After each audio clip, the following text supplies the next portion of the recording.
Chairman, ito pong na-hack na sino ho bang may taglay nung sinasabing informasyon? Kasi meron na po kayo official statement dito eh. May binabanggit kayo na itong listahan na ito, sa inyo na po manggaling, sir. Opo, yung pong national database natin for restricted persons ay galing po yan sa PAGCOR. Homegrown po yan. Himigit kumulang 500,000 ang nasa listahan na yan at continuously being updated. No?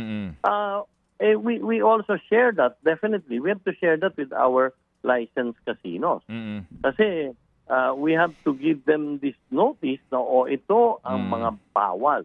Most especially, dalawang kategorya yan, Manong Ted, at DJ Chacha. Yung restricted sapagkat sila'y totally banned dahil sa kanilang kahilingan or may naging violation sila at yung mga halal or yung mga government officials. So ngayon, binibigay namin yan sa lahat ng ating mga licensed casinos at doon sa PAGCOR own para nang sa ganon, ma-implement nila yung ban on this all. Unfortunately, we are looking at the possibility na nagkaroon ng hacking or leak coming from our one of our licensed casinos. Kahapon lang ng hapon yan na-discover at ganun din. Pinapahanap po ngayon kung saan ba talaga nagkaroon ng hacking or leak.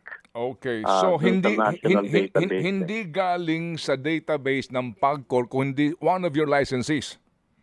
Lumalabas po as of last night. At again, hindi pa po final pero sa bago po ako nung natapos na po ang opisina at nung gabi late na rin ako umuwi, ay lumalabas po mukhang malaking posibilidad that the hacking or the leak came from a licensed casino. Mga kapatid, brothers and sisters, saan ka pa? Dito na tayo sa totoo.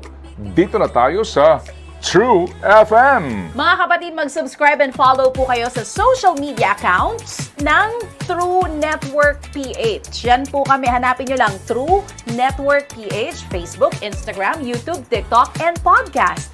Mapa Apple or Spotify man yan, mahahanap nyo kami. Lahat ng mga napapanood at napapakinggan nyo po sa programa, nasa social media accounts namin yan. So, paano mga kapatid? See you sa social media!